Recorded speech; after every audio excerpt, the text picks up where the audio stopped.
Hola, bienvenidos a otro video de este canal.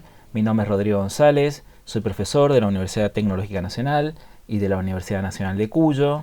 Y en este video voy a hablar sobre operaciones aritméticas utilizando números representados en formato punto fijo. Un breve resumen de los temas que voy a tratar en este video. Vamos a hablar de suma de números complemento a 2 y el error asociado que surge de esta operación, conocido como overflow. Luego vamos a ver cómo evitar el overflow. Vamos a ver la multiplicación de números complemento a 2 y también el problema asociado que surge a esto, que se lo conoce como underflow. Vamos a ver cómo evitar el underflow. Luego vamos a hablar de la operación tal vez más importante en procesamiento digital de señales, que se la conoce como MAC.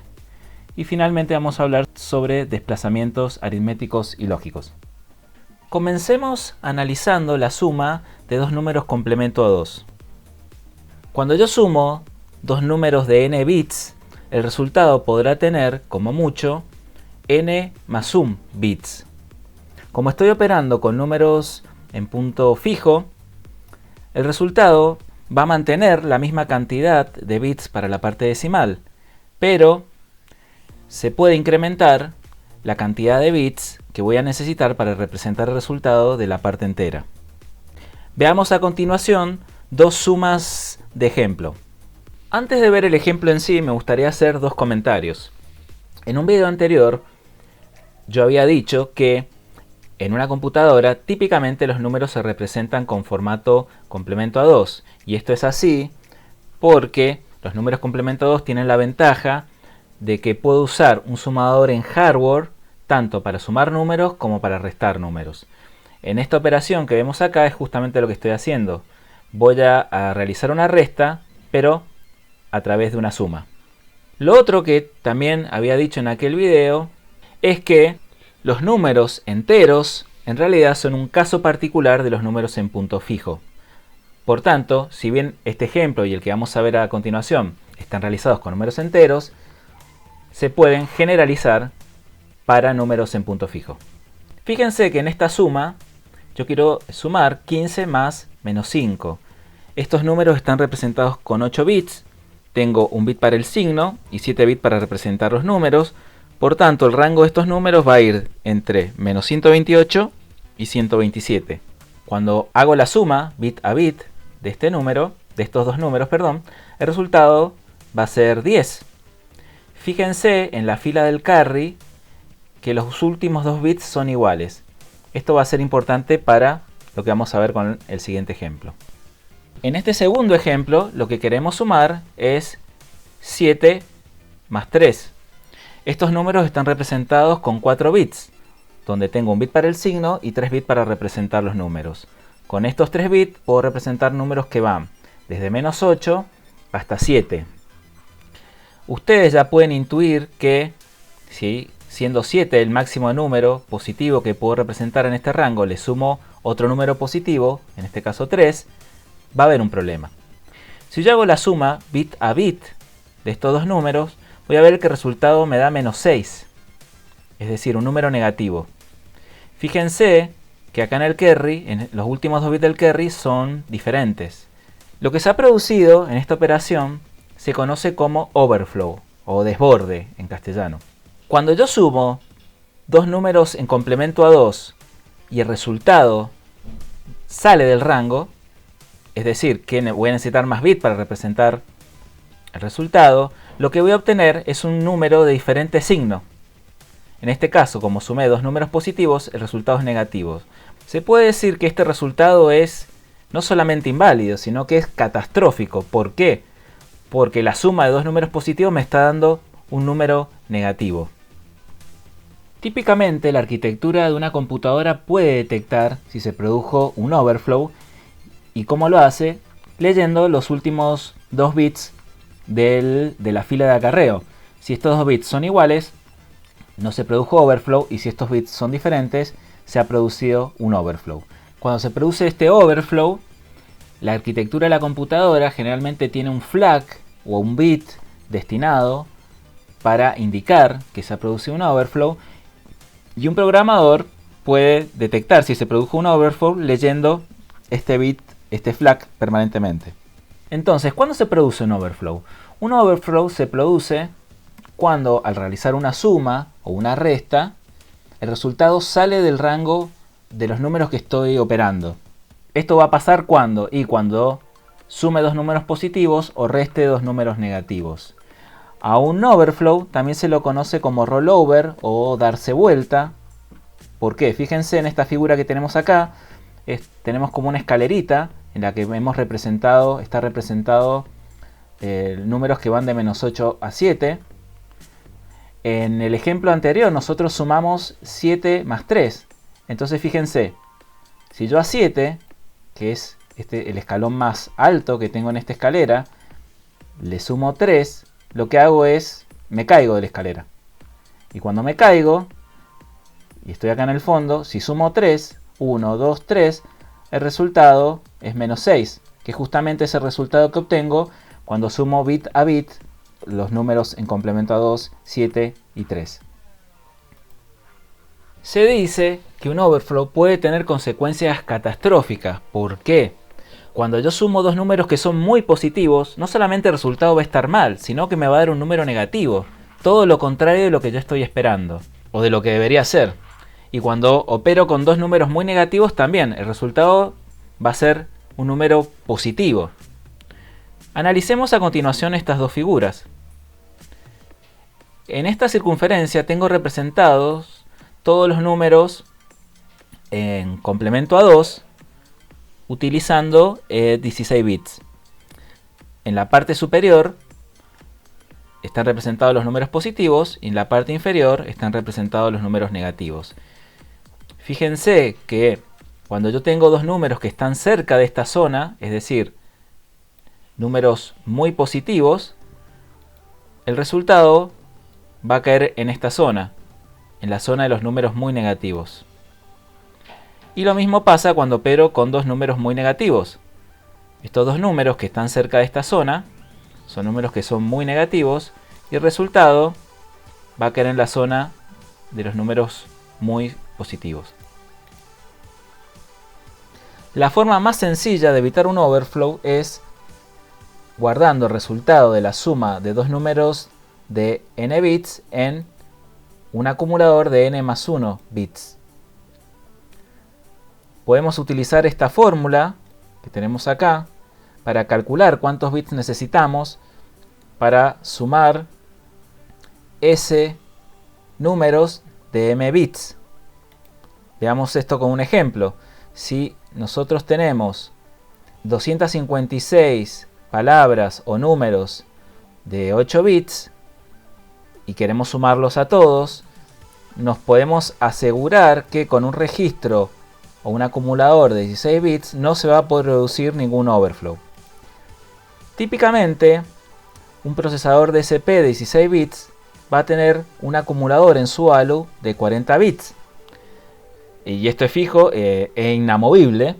Entonces podemos calcular cuántas sumas podemos hacer de números de 16 bits sin que haya un overflow. Es decir, que esta fórmula hay que despejar ese. Eso se lo dejo a ustedes.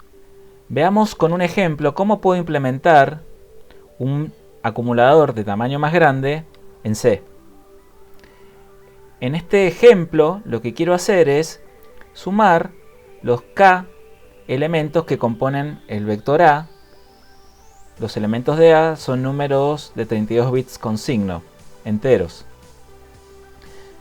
A priori es una buena idea guardar este resultado en un acumulador C de 64 bits con signo, que es lo que estoy haciendo en este bucle for.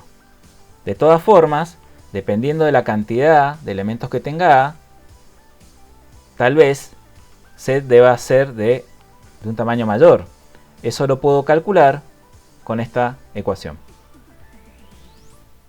Otra manera de evitar un overflow es implementando en nuestro sistema lo que se conoce como aritmética de saturación.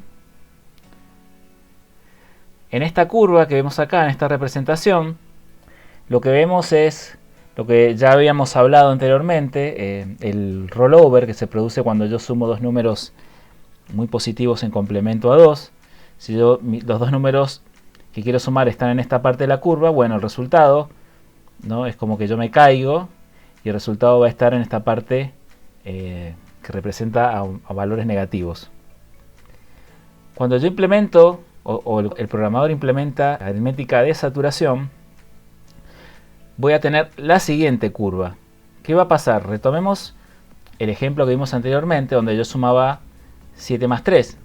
Si yo implemento aritmética de saturación, 7 más 3 me va a dar 7. Es decir, que se satura al mayor valor de representación posible según el rango de números que estoy utilizando. Si yo sumo 7 más 7, me va a dar 7. Claro, ustedes estarán pensando que 7 más 7 no es 7, ni 7 más 3 tampoco es 7, pero tampoco es un número negativo. Entonces hemos pasado de una situación catastrófica a una situación mala. Eso es lo que hace la aritmética de saturación. Y algo que también hay que tener en cuenta es que, fíjense esta curva que tenemos acá. Yo les pregunto, ¿esta curva representa un sistema lineal o un sistema no lineal? Claro, representa un sistema no lineal. Entonces, si yo implemento aritmética de saturación y me la paso operando en esta parte de la curva, por ejemplo, o en esta parte de la curva, que es lo mismo, mi sistema se ha transformado en un sistema no lineal. Y si esta aritmética de saturación está implementada en el contexto de un filtro, por ejemplo, FIR o IR, son sistemas que cuando uno los estudia son sistemas lineales. Entonces, si yo me la paso operando en esta parte de la curva, he pasado de tener un filtro lineal a tener un filtro no lineal. Entonces hay que tener cuidado. Algunos procesadores de CPU permiten implementar la aritmética de saturación por hardware, es decir, que el programador se olvida de implementarla, pero típicamente en un procesador como una ARM o en una computadora personal, la aritmética de saturación se tiene que implementar a través de funciones que debe desarrollar el programador. Veamos a continuación la multiplicación de dos números en complemento a 2. Cuando se multiplican dos números de n bits, se van a requerir para almacenar el resultado, como mucho, 2 n bits. Es decir, que se duplica la cantidad de bits cuando yo hago una multiplicación. Veamos a continuación esta figura que tenemos aquí abajo. Con la misma, lo que se quiere ejemplificar es la multiplicación de dos números en formato Q15, es decir, números que tienen un bit de signo y 15 bits para representar la parte decimal. Cuando se hace la multiplicación, el resultado que vemos aquí abajo es un número que tiene ahora 30 bits para la parte decimal y 2 bits de signo. Tenemos un bit de signo y lo que se conoce como una extensión del bit de signo. Cuando se produce la multiplicación, la ALU de una computadora típicamente hace un desplazamiento hacia la izquierda y elimina este bit de signo adicional. Hay que tener presente que al extender o duplicar la cantidad de bits para la parte decimal, la precisión del resultado pasó de ser 2 a la menos 15 a ser 2 a la menos 30. Es decir, que este resultado va a ser un número mucho más exacto. En algún momento el programador puede decidir de que este resultado de 32 bits tiene que ir a una memoria, la memoria, que en este caso, para este ejemplo, es una memoria de 16 bits. Entonces, se tiene que plantear el programador qué hacer con los bits extras que obtuvo al realizar la multiplicación. Veamos a continuación dos ejemplos de multiplicación de números en punto fijo. En este primer ejemplo vamos a multiplicar dos números de 4 bits. Vamos a multiplicar 4 por menos 3 y el resultado en nuestro acumulador va a ser de menos 12. El programador, luego de obtener el resultado de esta multiplicación, decide guardar en la memoria el menos 12 con todos los bits, es decir, que no descarta ningún bit y guarda el resultado con 8 bits. En este segundo ejemplo lo que vamos a hacer es multiplicar dos números en formato Q03, es decir, un número con un bit de signo y 3 bits para representar la parte decimal. Pueden observar que el patrón de bits de ambos números es el mismo que el del ejemplo anterior, pero ahora estos números representan, el primero representa menos un medio y el segundo representa menos 3 octavos. Si se hace la multiplicación de estos dos números, lo que se va a obtener en el acumulador es este número. Es un número ahora de 8 bits que representa al número menos 3/16. El programador decide solo tomar 4 bits de este resultado, es decir, volver al formato Q03, para lo cual descarta el primer bit, que dijimos que es el bit de extensión de signos, y se queda con los 4 bits restantes. Ese es el resultado que va a guardar en memoria.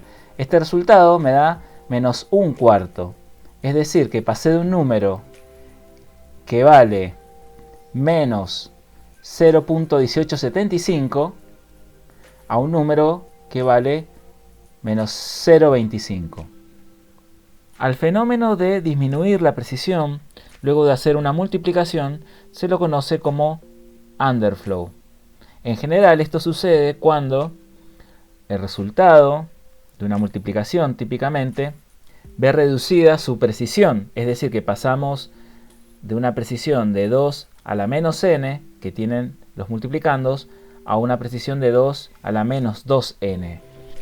En nuestro ejemplo, la precisión de los multiplicandos es 2 a la menos 3 y el resultado tiene una precisión de 2 a la menos 6. En esta recta podemos observar los posibles valores que podemos representar para un formato Q03. Estos son 0, 1 octavo, 2 octavos, 3 octavos y también los mismos números pero en la parte negativa. El resultado de nuestra multiplicación fue de menos 3 sobre 16, que es menos 18,75, y este valor se ubica entre menos 1 octavo y menos 2 octavos. Entonces, como menos 3 sobre 16 no tiene representación en Q03, hay que elegir qué valor va a tomar el resultado, si va a ser menos 1 octavo o menos 2 octavos. A los métodos que definen cuál de dos posibles valores debe tomar el resultado de una multiplicación luego de producirse un underflow, se los conoce como esquemas de redondeo. A continuación vamos a ver dos posibles esquemas de redondeo cuando se opera con números en punto fijo. El primer esquema de redondeo que vamos a ver se llama truncación, también se lo conoce como redondeo a menos infinito. Lo que queremos hacer es, al resultado de multiplicar dos números a y b, que es x, le vamos a aplicar la función truncación representada por q, y la salida de q la vamos a guardar en y, donde y tendrá el mismo formato que los números a y b. Lo que hace el método de redondeo truncación es eliminar los bits extras que se generaron en la parte decimal del resultado luego de hacer una multiplicación. En este código en C vemos una posible implementación de la función truncación. Esta función recibe un número x de 64 bits y lo que debemos hacer, como dijimos, es eliminar los bits extras de la parte decimal. Esto se realiza en esta línea en la cual se hace un desplazamiento de n bits hacia la derecha de x. Este resultado se castea a 32 bits y se guarda en la variable a. En la figura de la derecha vemos la representación gráfica de la función truncación para números en punto fijo que tiene una precisión igual a un cuarto. Es decir, que los valores que pueden tomar los números van de 0 a un cuarto, un medio, 3 cuartos, y también para los números negativos. Vemos que si x es un número real, los infinitos valores que se encuentren entre 0 y un cuarto, al aplicar la truncación, x podrá tomar o será igual a 0. Ahora, si x o los infinitos valores de x que estén entre un cuarto y un medio, al aplicar la truncación, el valor de x pasará a valer un cuarto. ¿Esto qué quiere decir? Que para los infinitos valores de x que se encuentran en un cuarto y un medio, la salida de la truncación me va a dar un cuarto. Es decir, el valor que se encuentra hacia su izquierda o hacia menos infinito. Esto se repite para todos los valores de la recta de x. Por eso se dice que la truncación es un sistema que redondea hacia menos infinito.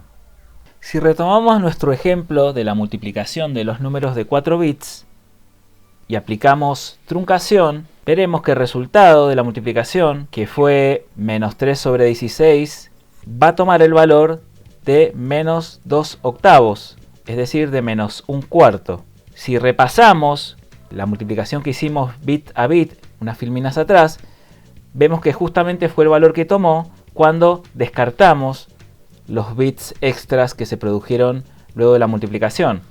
Quiere decir que en el ejemplo anterior lo que implementamos fue justamente una truncación.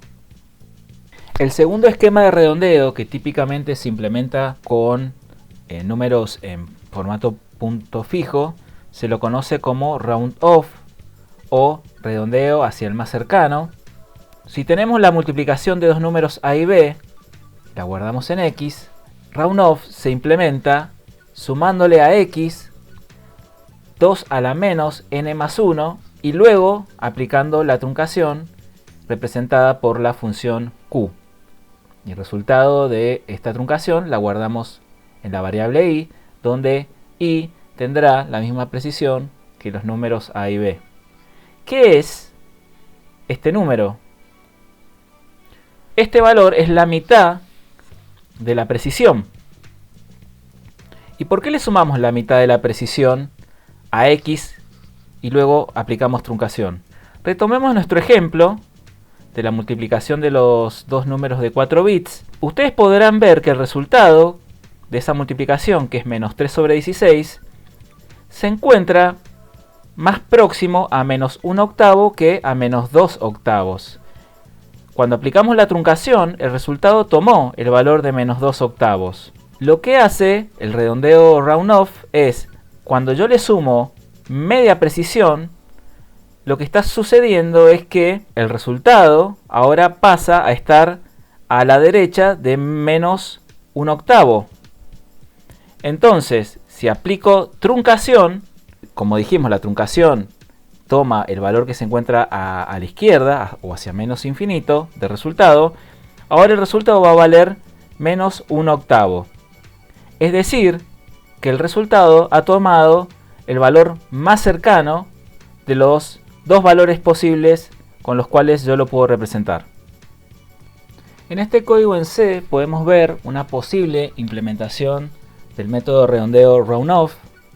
Esta función recibe un número x de 64 bits, producto de una multiplicación, y lo tiene que llevar a un número de 32 bits. Como dijimos, lo que hace round-off es primero suma media precisión del formato original de los multiplicandos y luego aplica truncación. La suma de media precisión la podemos ver que está representada en la línea 4 de este código. Lo que se hace es, a x se le suma un 1 en la posición n-1 de este número. Supongamos que n vale 16, es decir, que el formato original de los multiplicandos es q1516, es decir, que es un número con 15 bits para la parte entera y 16 bits para la parte decimal.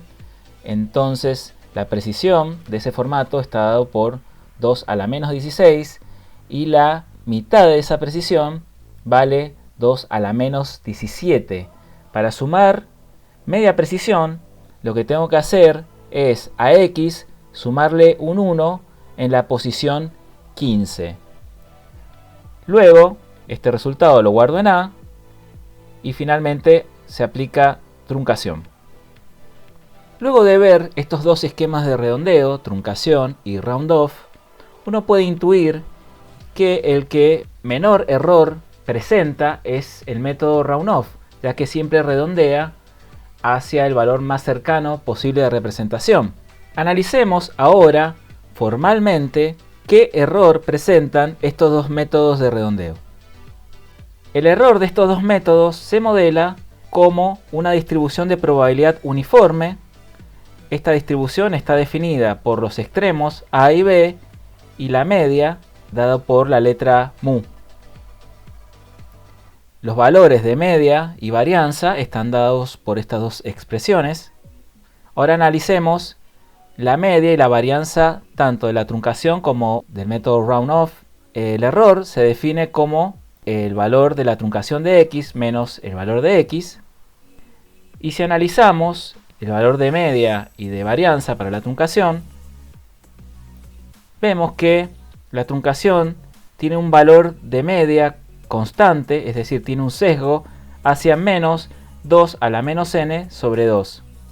En cambio, si analizamos los valores de media y varianza del método round off, vemos que la media vale 0 y la varianza sí es igual a la varianza de la truncación.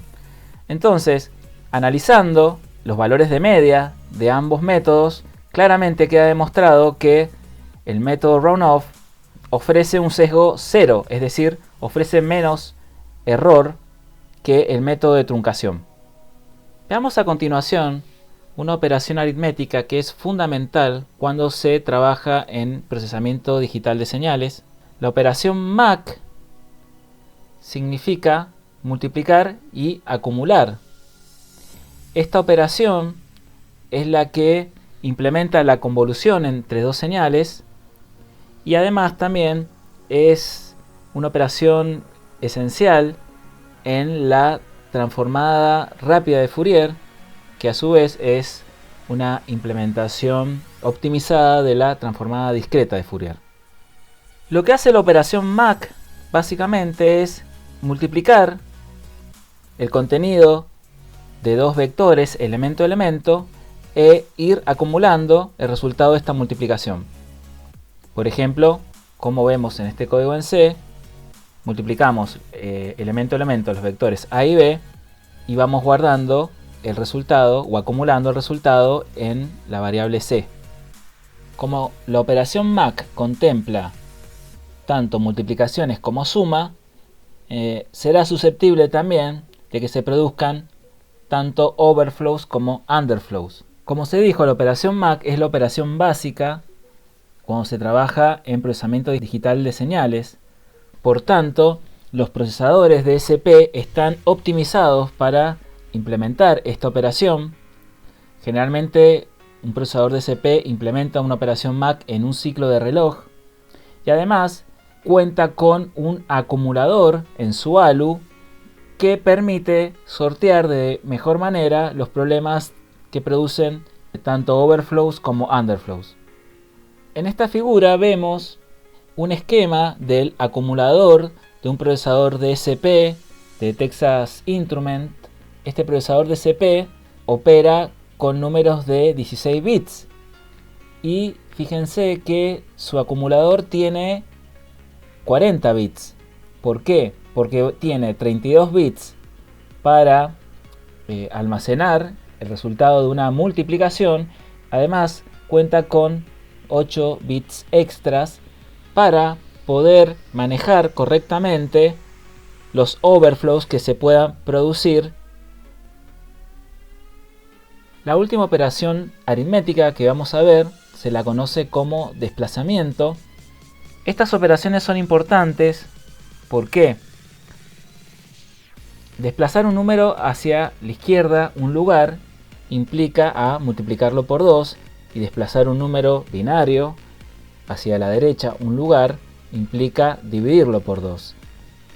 Entonces, las operaciones de desplazamiento son importantes porque desde el punto de vista del esfuerzo de cálculo es mucho más fácil hacer un desplazamiento hacia la izquierda que multiplicar en la ALU un número por 2. Los desplazamientos se dividen en desplazamientos lógicos y desplazamientos aritméticos. En un desplazamiento lógico hacia la derecha se desplaza el número hacia a su derecha un lugar y el número que se encuentra más hacia su izquierda se rellena con un 0. ¿Qué sucede? En este ejemplo, en la figura, vemos que este número empieza con 1 y como es un número complemento a 2, podemos decir, sin equivocarnos, que este es un número negativo. Ahora, si realizamos un desplazamiento lógico hacia la derecha y ponemos un 0 en el bit más significativo, este número pasa de ser un número negativo, como el que vemos acá arriba, a ser un número positivo. Es decir, que hemos cometido un error y en lugar de dividir por 2, hemos hecho otra operación. A partir de esto surge la necesidad de implementar un desplazamiento hacia la derecha aritmético, en el cual lo que se hace es, se desplaza el número una posición hacia la derecha y en el bit más significativo se vuelve a colocar el mismo tipo de bit que se encontraba en esa posición. Es decir, que si había un 0, se vuelve a poner un 0 y si había un 1, se vuelve a poner un 1. De esta forma se conserva el signo del número y logramos implementar correctamente una división por 2. Hasta aquí entonces este video. Muchísimas gracias por haberlo visto hasta el final y será hasta la próxima. Hasta luego.